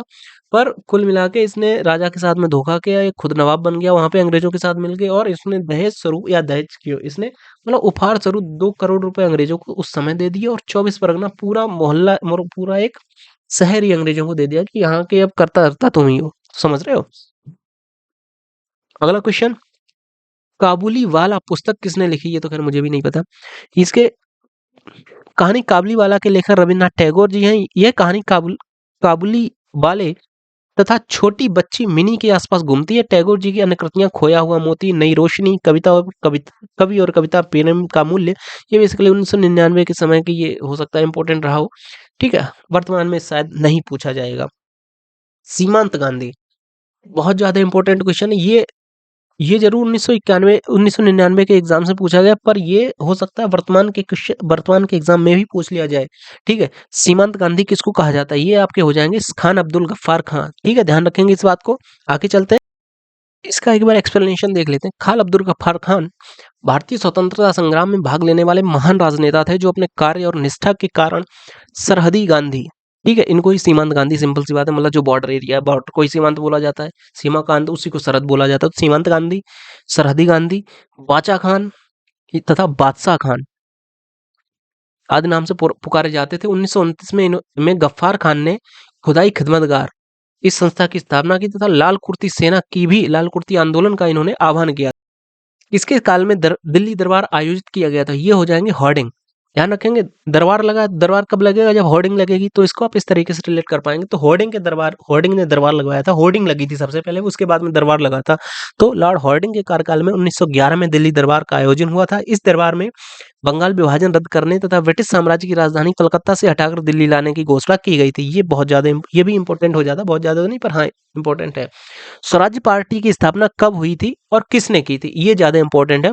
तो बेसिकली 1923 में चित्तरंजन दास तथा मोतीलाल नेहरू, जो कि जवाहरलाल नेहरू जी के पिताजी थे, उन्होंने मिलके, मतलब चित्तरंजन दास और मोतीलाल नेहरू जी ने, ठीक है, मिलके 1923 में स्वराज पार्टी की स्थापना की थी। ये यूपीएसआई 1999 में पूछा गया है, लेकिन उसके बाद के भी कई एग्जाम्स में ये क्वेश्चन सीधा सीधा पॉइंट टू पॉइंट आया है कि स्वराज पार्टी की स्थापना कब हुई थी या स्वराज पार्टी की स्थापना किसने की थी। ठीक है, यूपी के ही कई एग्जाम्स में ये क्वेश्चन सीधा सीधा पूछा गया है। आगे अगर इसके इसके एक्सप्लेनेशन की हम बात कर लेते तो ज्यादा नहीं है, इसमें दिया गया है। स्वराज पार्टी की स्थापना 1 जनवरी 1923 को चित्तरंजन दास तथा मोतीलाल नेहरू ने मदन मोहन मालवीय तथा विट्ठल भाई पटेल के साथ मिलकर मिलकर इलाहाबाद में की थी। इस पार्टी के अध्यक्ष चित्तरंजन दास थे। ठीक है, गांधी को महात्मा की उपाधि से सबसे पहले किसने संबोधित किया, या कह सकते हैं कि गांधी जी को सबसे पहले महात्मा किसने कहा या महात्मा की उपाधि किसने दी? तो ये आपके हो जाएंगे रविन्द्रनाथ टैगोर जी ने। ठीक है, और इन्होंने इनको महात्मा कहा गांधी जी को, और गांधी जी ने उल्टा इनको गुरुदेव बोला था। ठीक है, ध्यान रखेंगे, ये भी इसमें एक क्वेश्चन में दो पॉइंट्स हैं, दोनों इंपॉर्टेंट हो जाएंगे। अगला क्वेश्चन, भारतीय राष्ट्रीय कांग्रेस के संस्थापक थे, तो भारतीय राष्ट्रीय कांग्रेस के संस्थापक आप एओ ह्यूम हो जाएंगे। ठीक है, ये भी क्वेश्चन काफी ज्यादा इंपॉर्टेंट है। अगला क्वेश्चन, इसकी जो स्थापना हुई थी 1885 को, 28 दिसंबर 1885 को एओ ह्यूम द्वारा की गई थी, और इसके प्रथम जो अध्यक्ष थे वो व्योमेश चंद्र बनर्जी थे, और तत्कालीन वायसराय जो कि थे लॉर्ड डफरिन थे। ठीक है, डफरिन की ही कहने पे एओ ह्यूम ने इस संगठन को स्थापित किया था। ठीक है, भारतीय राष्ट्रीय कांग्रेस की पहली महिला अध्यक्ष, तो पहली महिला अध्यक्ष आपकी हो जाएंगी सरोजनी नायडू। सरोजनी नायडू पहली महिला अध्यक्ष, नायडू ही होनी चाहिए। एक बार देख लेते हैं इसका आंसर। ठीक है, तो भारतीय राष्ट्रीय कांग्रेस की प्रथम महिला अध्यक्ष के बारे में बात की जाए तो एनी बेसेंट है ये। ठीक है, पहली महिला अध्यक्ष आपकी एनी बेसेंट हो जाएंगी। ठीक, सॉरी, एनी बेसेंट थी, जो कि वर्ष 1917 में कलकत्ता अधिवेशन में की अध्यक्ष बनी थी। और सरोजनी नायडू भारतीय राष्ट्रीय कांग्रेस की पहली भारतीय महिला अध्यक्ष थी। ठीक है, हाँ, इसीलिए मैं कंफ्यूज हूँ। ध्यान रखेंगे, एनी बेसेंट थी, ये पहली महिला अध्यक्ष थी, जबकि जो सरोजनी नायडू थी ये भी पहली महिला अध्यक्ष थी, परंतु ये पहली भारतीय महिला अध्यक्ष थी। ठीक है, और वहीं अगर बात की जाए विजय लक्ष्मी पंडित जी, विजय लक्ष्मी पंडित ये जवाहरलाल नेहरू जी की बहन थी, और ये संयुक्त राष्ट्र की पहली महिला अध्यक्ष थी। ठीक है, पॉइंट ध्यान रखेंगे इसमें। इसके एक्सप्लेनेशन में 3 पॉइंट है। पहले तो भारतीय राष्ट्रीय कांग्रेस की पहली महिला अध्यक्ष एनी बेसेंट, और भारतीय राष्ट्रीय कांग्रेस की पहली महिला अध्यक्ष वो आपकी हो जाएंगी सरोजनी नायडू। और वहीं अगर बात की जाए विजय लक्ष्मी पंडित जी की, तो विजय लक्ष्मी पंडित जी जवाहरलाल नेहरू जी की बहन थी, और ये संयुक्त राष्ट्र की पहली महिला अध्यक्ष थी। ठीक है, पंजाब में ब्लू स्टार ऑपरेशन किस वर्ष लॉन्च किया गया था? अगर ऑपरेशन ब्लू स्टार की बात की जाए तो ये बेसिकली लॉन्च हुआ था 1984 में। ऑपरेशन ब्लू स्टार बेसिकली आप सभी को पता है, अगर आपने थोड़े दिन पहले पढ़ा हो, जो भिंडरवाले करके एक खालिस्तानी आतंकवादी था, आतंकवादी ही बोल सकते हैं, चूंकि भारत सरकार ने उसको आतंकवादी डिक्लेयर किया था, तो वो खालिस्तान की मांग कर रहा था, और पाकिस्तान द्वारा कह सकते हैं कि उसको फंड प्रोवाइड किया जा रहा था, और उसने पंजाब प्रांत में सिख कम्युनिटी के सहयोग से, ठीक है, अपना एक तरीके से कह सकते हैं उसने अपना नक्शल बना लिया था, अपना गढ़ बना लिया था, और वो बाद में जब भारतीय सेना ने उस पे कार्रवाई की, तो वो जाके जो पंजाब में अमृतसर में जो सिख धर्म का सबसे ज्यादा कह सकते हैं कि प्रतिष्ठित या रिस्पेक्टफुली जो एक है स्वर्ण मंदिर, तो लास्ट में जाके वो स्वर्ण मंदिर में घुस गया था जाके। अब चूंकि कानूनन या फिर वैसे भी मतलब कि एज अ ह्यूमन या भारतीय संस्कृति के अनुसार हम मंदिर में भारतीय सेना नहीं घुस सकती है, या फिर कोई किसी भी तरीके से मतलब मंदिर के ऊपर हम फायरिंग नहीं कर सकते हैं। तो इस वजह से स्वर्ण मंदिर उसके लिए काफी एक सेफ स्थान था, वो अंदर जाके अंदर से फायरिंग वगैरह कर रहा था, और यहाँ इस तरफ से भारतीय सेना कोई भी कदम नहीं उठा पा रही थी। तो इस वजह से उसको मार कुल मिला के जो भिंडरवाला था उसको मारने के लिए ही ऑपरेशन ब्लू स्टार लॉन्च किया गया था, ठीक है। और ये इस समय जो भारतीय प्रधानमंत्री थी वो थी इंदिरा गांधी जी। 1984 में इन्होंने ऑपरेशन ब्लू स्टार लॉन्च करवाया था, और इसी के विरोध में उनके ही जो सिपाही थे, उनके ही अंगरक्षक थे, जो कि दोनों सिख समुदाय से ही बिलोंग करते थे, उन्होंने उसी मतलब इन्होंने ब्लू स्टार लॉन्च कर दिया, तो भिंडरवाले को मरवा दिया था। या कह सकते हैं अमृतसर गुरुद्वारा साहिब में जो स्वर्ण मंदिर था, उसमें इन्होंने आर्मी एंट्री कर गई थी। उसी से हो सकता है उसने आहत होके इनके जो बॉडीगार्ड थे दोनों, अ, गुरमंत सिंह एक और कुछ नाम था, उन्होंने फिर अ, इंदिरा गांधी जी की फिर गोली मारकर हत्या कर दी थी, ठीक है। अगर इसके एक्सप्लेनेशन की बात करते हैं, वही मैंने जो आपको बताया कि ये 1984 में ये प्रारंभ हुआ अमृतसर के पंजाब में जो स्वर्ण मंदिर था, हरमिंदर साहिब परिसर में। ये जो इनका जनरल था भिंडरवाला, और उसके समर्थकों को मुक्त करवाने के लिए ये चलाया गया था। उन दिनों पंजाब में भिंडरवाले के नेतृत्व में आतंक अलगाववादी ताकतें सशक्त हो रही थी, जिन्हें पाकिस्तान का समर्थन प्राप्त था। मैंने इसे में यही तो आपको बताया था आपको। ज्योतिबा फुले निम्नलिखित में से किससे संबंधित थे? किसान आंदोलन, जाति विरोधी आंदोलन, श्रमिक संघ आंदोलन, या सविनय अवज्ञा आंदोलन? तो ज्योतिबा फुले जो थे वो जाति विरोधी आंदोलन से संबंधित थे। इनका बेसिकली पूरा नाम ज्योतिराव गोविंदराव फुले था। ये जाति विरोधी आंदोलन से संबंधित थे। इन्होंने महाराष्ट्र में सर्वप्रथम अछूत अछूतोद्धार और महिला शिक्षा का काम प्रारंभ करने वाले महान भारतीय विचारक, समाजसेवी, लेखक और दार्शनिक थे। दलितों तथा निर्बल वर्ग को न्याय दिलाने के लिए ज्योतिबा फुले ने सत्य शोधक समाज इसकी स्थापना की थी। सीधा-सीधा पूछा जाएगा, सत्य शोधक समाज की स्थापना किसने की थी? और सेम ये जो ज्योतिबा फुले के बारे की बात की जाए, ये क्वेश्चन सीधा पूछा गया 1999 में। ठीक है, तो सत्य शोधक समाज की जो स्थापना की थी, वो बेसिकली ज्योतिबा फुले जी ने की थी। ठीक है, आगे चलते हैं। आनंद मठ के लेखक कौन है? तो आप सभी को पता है आनंद मठ जो है बंकिम चंद्र चटर्जी द्वारा लिखा गया है। बेसिकली कहीं-कहीं आपको ये बंकिम चंद्र चट्टोपाध्याय भी लिखा मिल सकता है। तो इसकी जो आनंद मठ है, इनका इनके जो लेखक हैं वो बेसिकली बंकिम चंद्र चटर्जी हैं, ठीक है? और ये बेसिकली बंगाल से संबंधित हैं। और इसी उपन्यास में सन्यासी विद्रोह जो कि 1773 में हुआ था, इसका वर्णन किया गया है। और इनकी जो अन्य रचनाएँ हैं, कपाल कुंडला, देवी चौधरानी और दुर्गेश नंदनी, ये भी बंकिम चंद्र चटर्जी जी की ही रचनाएँ हैं, ठीक है? अगला क्वेश्चन, फ्रांसीसी क्रांति कब हुई थी? फ्रांसीसी क्रांति के बारे में बात की जाए, ये 1789 में हुई थी। और फ्रांस की क्रांति 14 जुलाई 1789 को बास्तीन की घटना से शुरू हुई, जिसके परिणाम स्वरूप 1789 में भीषण जन विद्रोह हुआ, और फ्रांस का तत्कालीन जो राजा था लुईस 16वां एवं रानी मेरी एंटोनिएट को मौत के घाट उतार दिया गया। यह क्रांति 18 जून 1815 को वाटरलू के युद्ध के साथ समाप्त हुई, और इस क्रांति के फलस्वरूप यहाँ पर निरंकुश शासन का अंत हुआ और लोकतंत्र की स्थापना हुई थी। ठीक है, अगला क्वेश्चन, किसने अमेरिका में गुलामी के अंत का निर्माण किया था? तो बेसिकली अमेरिका की बात की जाए तो अब्राहम लिंकन। अमेरिका में दास प्रथा के अंत का श्रेय सीधा-सीधा अब्राहम लिंकन को जाता है। और रिपब्लिकन पार्टी के प्रमुख नेता अब्राहम लिंकन अमेरिका के प्रथम अश्वेत राष्ट्रपति भी थे, ठीक है? किसने गदर पार्टी की स्थापना की थी? तो ये बेसिकली हो जाएंगे आपके लाला हरदयाल। मैंने आपको पहले के वीडियोस में भी बताया। और ये देखिए सारे क्वेश्चंस ये पूछे हुए हैं, ठीक है? तो आपको अभी तक मैंने जितने भी वीडियोस करवाए हैं, वो सभी वीडियोस में वो सारे क्वेश्चंस हैं जो कि अभी तक के किसी ना किसी का यूपी दरोगा के ही सभी एग्जाम्स में पूछे गए हैं, ठीक है? तो मैंने पर्यावरण का एक वीडियो करवा रखा है, और इसके अलावा ये हमारा तीसरा वीडियो है जो कि इतिहास से संबंधित है। तो आप पिछले सारे वीडियोस देखिएगा।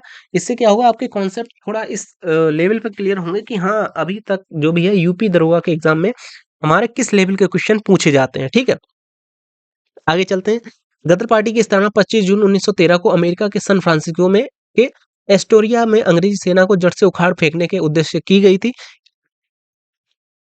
इस पार्टी के प्रमुख संस्थापक लाला हरदयाल, सोहन सिंह भाकना, लाला ठाकुरदास धुरी इत्यादि थे। इन्होंने इनके विचार और उद्देश्यों को आम लोगों तक पहुंचाने के लिए 1 नवंबर 1913 को साप्ताहिक समाचार पत्र गदर का भी प्रकाशन प्रारंभ किया था। ये गदर सन्नी देओल वाली नहीं है, ये एक साप्ताहिक पत्रकार था, ठीक है?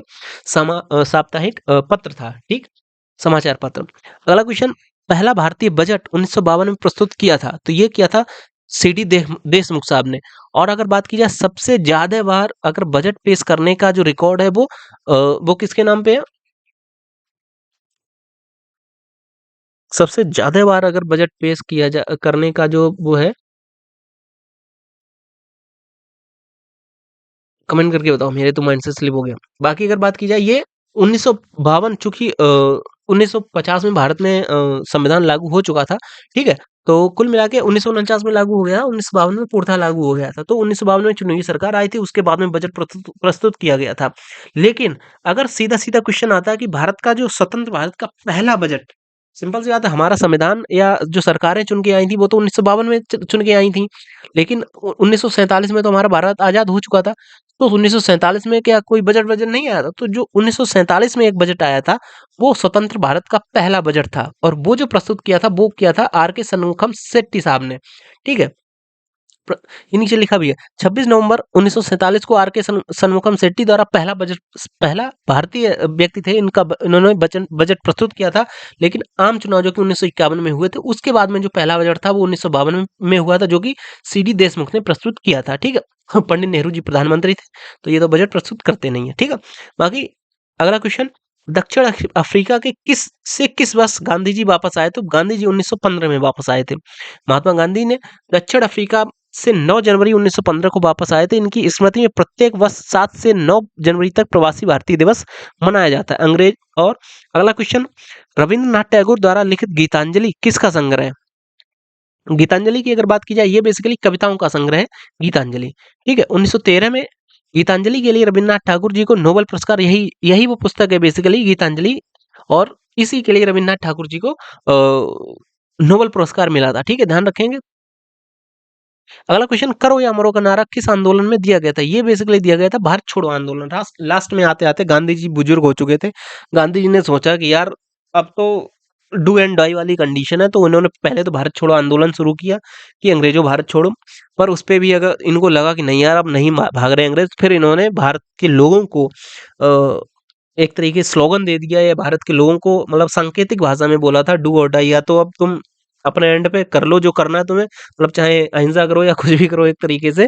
तो डू और डाई की सिचुएशन आ गई थी गांधी जी के सामने, तो इन्होंने ही फिर बोला था कि करो या मरो। तो उस समय जो आंदोलन चल रहा था, वो भारत छोड़ो आंदोलन चल रहा था, ठीक है?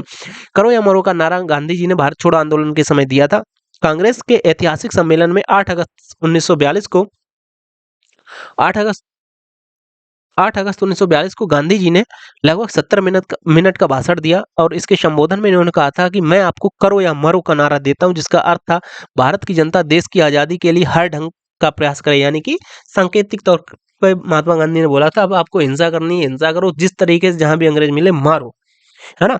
तो ढंग का प्रयास करे। अगले दिन 9 अगस्त 1942 को भोर में ही ऑपरेशन जीरो आवर, ये भी काफी इंपॉर्टेंट है कि जिस समय मतलब 9 अगस्त को सुबह 8 अगस्त को गांधी जी ने ये भाषण दिया, उसके बाद 9 अगस्त को ही अंग्रेजों ने ऑपरेशन जीरो आवर चला दिया था। ये ऑपरेशन जीरो आवर के तहत जितने मतलब लगभग सभी जो कांग्रेस के नेता थे, सभी महत्वपूर्ण नेताओं को ब्रिटिश जो पुलिस थी उसने गिरफ्तार कर लिया था।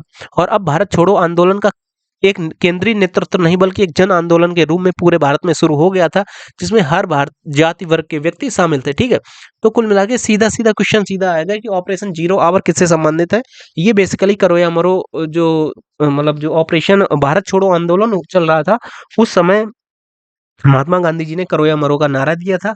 उसके बाद में ही हिंसा ना भड़क जाए, इस वजह से सभी जो भी कांग्रेस के प्रमुख नेता थे, प्रमुख लगभग सभी नेताओं को पुलिस ने 9 अगस्त को ही गिरफ्तार कर लिया था। तो उन नेताओं की गिरफ्तारी के लिए बेसिकली जो ऑपरेशन लॉन्च किया गया था अंग्रेजी सेना के द्वारा या अंग्रेजी पुलिस के द्वारा, वो था ऑपरेशन जीरो आवर, यानी 0 घंटे के अंदर सबको गिरफ्तार करना है, ठीक है? साइमन कमीशन के बहिष्कार का कारण था, यह कमीशन भारतीयों द्वारा सरकार बनाने की योग्यता को परखने हेतु था, किंतु इसमें कोई भारतीय नहीं था, सही बात है। यह अंग्रेजी सरकार द्वारा स्थापित कमीशन था, ये भी सही है। इसमें 2 भारतीय 5 अंग्रेजी सदस्य थे, 2 भारतीय साइमन कमीशन, 5 अंग्रेजी सदस्य थे, ये तो लग रहा है, पर 2 भारतीय थे, मुझे नहीं लगता। एक बार देख लेते हैं इसको।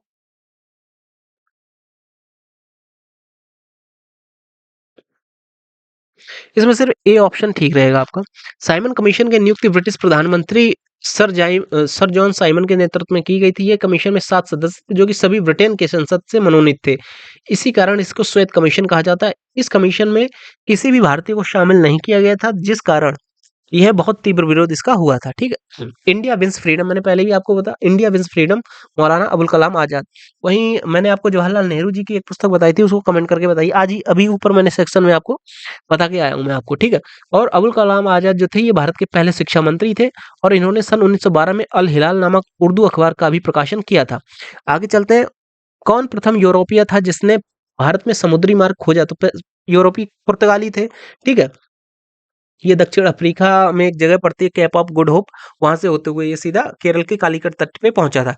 किसने हरिजन सेवक संघ की स्थापना की थी? तो हरिजन सेवक संघ की स्थापना सीधा सीधा महात्मा गांधी ने कब की थी? 1932 में एक संगठन था। ठीक है, उसी को बना के 1900 बेसिकली 33 में 1933 में हरिजन सेवक संघ स्थापित किया गया था। ठीक है, ईस्ट इंडिया कंपनी की स्थापना कब हुई थी? तो ईस्ट इंडिया कंपनी की स्थापना 1600 ईस्वी में हुई थी। 1600 ईस्वी के अंतिम समय में महारानी एलिजाबेथ के घोषणा पत्र द्वारा हुई थी। यह एक निजी व्यापारिक कंपनी जिसका मुख्य उद्देश्य धन कमाना तथा मसालों में अपने व्यापार की शुरुआत करने वाली ईस्ट इंडिया कंपनी की सन 1608 में सूरत पहुंचा था। ठीक है, किस गवर्नर जनरल का नाम सहायक संधि? सहायक संधि के नाम पे किसका नाम जोड़ा जाता है? ये बेसिकली आपके हो जाएंगे बेलेजली। ठीक है, लॉर्ड बेलेजली। बेलेजली बेसिकली 1798 से 1805 तक रहा था और इसने सहायक संधि, सिंपल सा सहायक संधि के तहत जो स्वीकार किया गया था, ये काफी इंपॉर्टेंट है। सहायक संधि को स्वीकार करने वाला पहला भारतीय जो शासक था या पहला भारतीय साम्राज्य था, वो बेसिकली हैदराबाद हो जाएगा। ठीक है, अगला क्वेश्चन, किसने वेदांत कॉलेज की स्थापना की थी? वेदांत कॉलेज राजा राम मोहन राय जी ने। ठीक है, एक बात और, इसका एक्सप्लेनेशन आप पढ़ लेंगे, इसको माइंड में बिठा लीजिएगा। हिंदू समाज में अद्वैतवाद के प्रचार के उद्देश्य राजा राम मोहन राय ने 1825 ईस्वी में वेदांत कॉलेज की स्थापना की थी। ठीक है, राजा राम मोहन राय ने 20 अगस्त 1828 को ब्रह्म समाज की भी स्थापना की थी। ठीक है, ध्यान रखें, वेदांत कॉलेज राजा राम मोहन राय, ब्रह्म समाज 1828 राजा राम मोहन राय। ठीक है, ये भारतीय भाषाई प्रेस के प्रवर्तक, जन जागरण और सामाजिक सुधार आंदोलन के प्रणेता तथा बंगाल में नव जागरण युग के पितामह थे। सामाजिक और धार्मिक विकास के क्षेत्र में राजा राम मोहन राय का नाम अग्रणी है। अगला क्वेश्चन, भारत छोड़ो आंदोलन प्रारंभ किया गया था? ये बेसिकली 1942 में प्रारंभ किया गया था और इसी भारत छोड़ो आंदोलन के तहत ऑपरेशन जीरो आवर चलाया गया था और इसमें महात्मा गांधी या कांग्रेस के जो भी मोस्टली उस समय नेता थे उन सभी को गिरफ्तार कर लिया गया था। ठीक है, महात्मा गांधी ने किस गवर्नर जनरल के समय पूना पैक्ट किया था? जो पूना पैक्ट हुआ था बेसिकली महात्मा गांधी और डॉक्टर भीमराव अंबेडकर के बीच में हुआ था और इस समय जो गवर्नर जनरल थे वो थे वेलिंगटन। ठीक है, तो 24 सितंबर 1932 को शाम को यरवड़ा जेल पूना में गांधी जी और डॉक्टर अंबेडकर के बीच में समझौता हुआ था। बाद में इसको पूना पैक्ट के नाम से भी जाना जाता है और कुल मिला के ये इस समय लॉर्ड वेलिंगटन भारत का गवर्नर जनरल था जिसका शासनकाल 1931 से 1936 के बीच का होता है। भारत में क्रिप्स मिशन किसके शासनकाल में भारत आया था? Cripps mission basically lord Linlithgow के टाइम पे भारत आया था। ठीक है, और 1942 में ये भारत आया था। भारत के स्वतंत्रता संग्राम संबंधित 1857 के स्वतंत्रता संग्राम से संबंधित नहीं है रानी लक्ष्मीबाई, भगत सिंह, टोपी और नाना साहेब। तो 1857 की जो क्रांति है उससे संबंधित आपके भगत सिंह हो जाएंगे। भगत सिंह इससे संबंधित नहीं, क्योंकि भगत सिंह का तब शायद जन्म भी नहीं हुआ था 1857 के टाइम पे।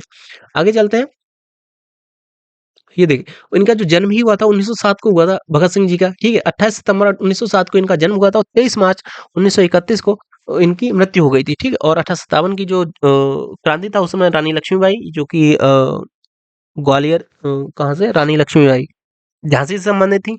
नाना साहब कानपुर से संबंधित थे। तात्या टोपे भी कानपुर से ही संबंधित थे। ठीक है, और आगे चलते हैं, शांतिवन किससे संबंधित है? शांतिवन, इसका आप बताइएगा कमेंट।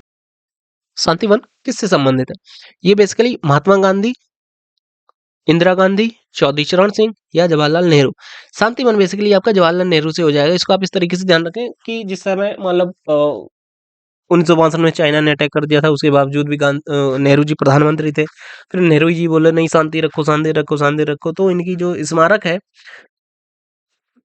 उसी को बेसिकली शांतिवन बोला जाता है, जहाँ पे इनकी अस्थि विसर्जन हुआ था दिल्ली के अंदर। ठीक है, इनकी जो स्मारक है उस स्मारक का ही नाम है शांतिवन। ठीक है, आगे चलते हैं। ये देखिए, पंडित जवाहरलाल नेहरू की जो समाधि स्थल है इसको शांतिवन बोला जाता है। इंदिरा गांधी की जो समाधि स्थल है इसको शक्ति स्थल बोलते हैं। महात्मा गांधी की जो है इसको राजघाट और चौधरी चरण सिंह की किसान घाट बोला जाता है। ये बहुत इंपॉर्टेंट है, आप अगर कॉपी में लिखना चाहें तो लिख सकते हैं। महात्मा गांधी का राजघाट, ठीक है, चौधरी चरण सिंह चूंकि ये किसान थे तो इनके ही समाधि स्थल किसान घाट। और इंदिरा गांधी ने शक्ति प्रदर्शन किया था 1971 में, बांग्लादेश को आजाद कर दिया या पाकिस्तान को डिवाइड कर दिया, तो इनकी इस समाधि स्थल को शक्ति स्थल। और पंडित जवाहरलाल नेहरू को शांतिवन बोला जाता है। कांग्रेस का प्रथम बार विभाजन कब हुआ था? तो कांग्रेस का जो प्रथम बार विभाजन 1907 में हुआ था। ठीक है, आगे हम चलते हैं। राष्ट्रगीत के रचनाकार कौन है? तो राष्ट्रगीत के रचनाकार बंकिम चंद्र चटर्जी जी हैं। ठीक है, ध्यान रखेंगे, ये तो आपको पता ही होगा। वंदे मातरम भारत का राष्ट्रीय गीत है। इसकी रचना बंकिम चंद्र चटर्जी द्वारा 1876 में की गई थी। और वंदे मातरम के प्रथम 2 पद संस्कृत के तथा शेष पद बांग्ला भाषा के थे।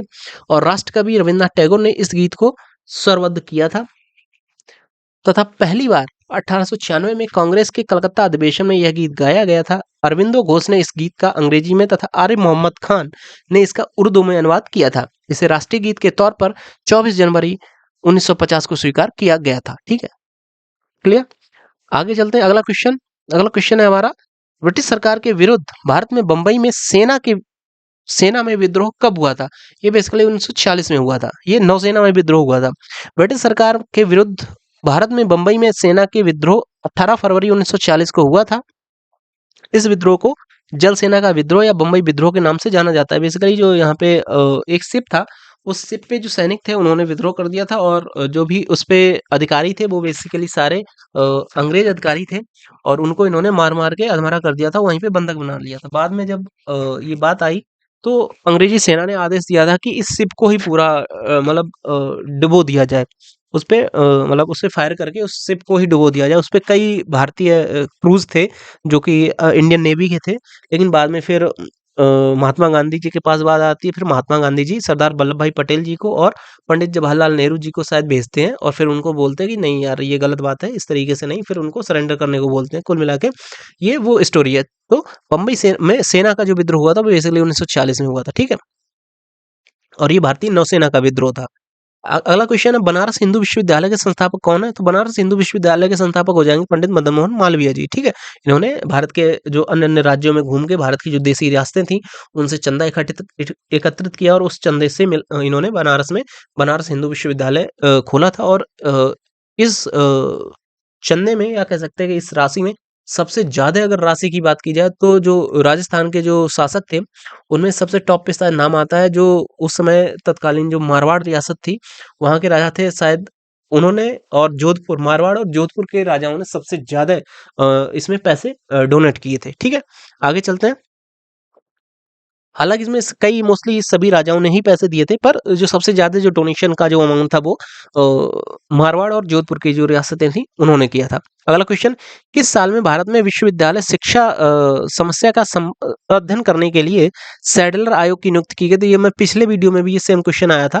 ये यूपीएसआई में देख लीजिएगा 2017 में ये क्वेश्चन आया। तो ये बेसिकली 1917 हो जाएगा। 1917 में भारत में विश्वविद्यालय शिक्षा की समस्याओं का अध्ययन करने और रिपोर्ट देने के लिए सैडलर आयोग का गठन किया गया था।